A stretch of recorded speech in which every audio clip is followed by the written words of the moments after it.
আজকে আমরা এসেছি লালবাগ কেল্লায়। চলুন ঘুরে দেখা যাক লালবাগ কেল্লা। পুরান ঢাকার প্রাণকেন্দ্রে অবস্থিত লালবাগ কেল্লা সমৃদ্ধ ইতিহাস ও সংস্কৃতির জন্য পরিচিত। আমার সামনে দেখতে পাচ্ছেন গরিবের সমাধি।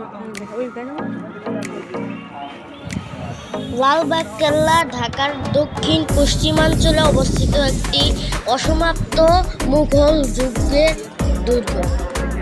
এটির নির্মাণ কাজ শুরু হয়েছিল ১৬৭৮ সালে। মুঘল সুবেদার মোহাম্মদ আজম শাহ কর্তৃক, যিনি ছিলেন সম্রাট আওরঙ্গজেবের পুত্র। পরিবিবির মৃত্যুর পর নির্মাণ কাজ বন্ধ থাকে। লালবাগ দুর্গ সম্পূর্ণ ইটের তৈরি। এই দুর্গটির মাঝখানে খোলা জায়গায় সুন্দর তাঁবুতে মুঘল শাসকগণ বাস করতেন। লালবাগ দুর্গের পূর্ব নাম ছিল আওরঙ্গাবাদ দুর্গ। লালবাগ শব্দের অর্থ লাল বাগান, যা মুঘল আমলের লাল ও গোলাপি স্থাপত্যকে বোঝায়। দুর্গের মাঝখানে এই দুতলা ছোট্ট সুরমা প্রাসাদ। বর্তমানে সেখানে এই জাদুঘর প্রতিষ্ঠা করা হয়েছে। এর ভিতরে রয়েছে একটি নবাবদের হাম্মামখানা। এই ভবনটি মুঘল আমলে বিচারালয় হিসেবে ব্যবহৃত হতো। ছুটির দিনে এই কেল্লায় অনেক বেশি মানুষের আনাগোনা ঘটে।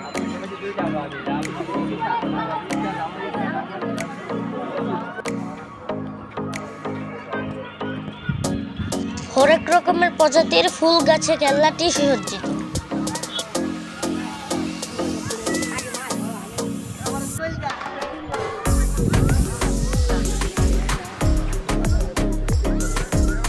কেল্লা প্রদর্শনকারীদের চলাফেরার সুবিধার্থে কেল্লার ভিতরে অনেকগুলো রাস্তা রয়েছে।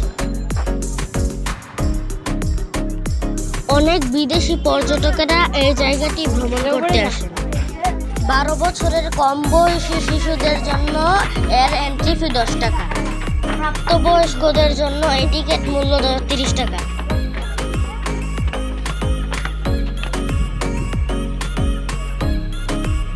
কেল্লাটিতে মার্বেল পাথর, কষ্টি পাথর ও বিভিন্ন রঙের ফুল পাতায় সুশোভিত চাকচক্যময় টালির সাহায্যে অভ্যন্তরীণ ৯টি কক্ষ অলংকৃত করা হয়েছে।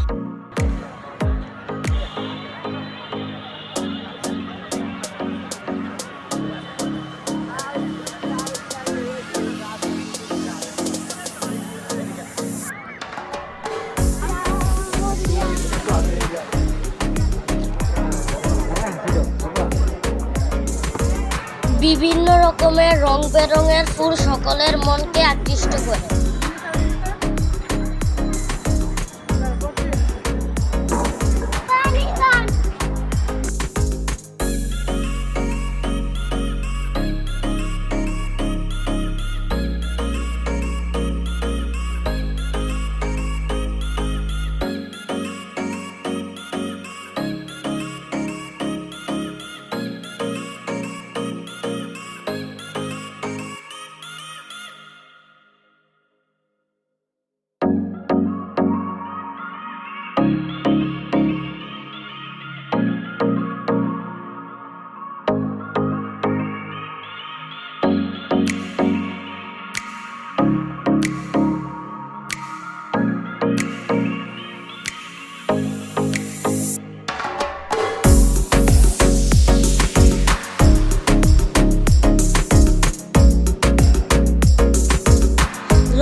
এই পর্যন্তই।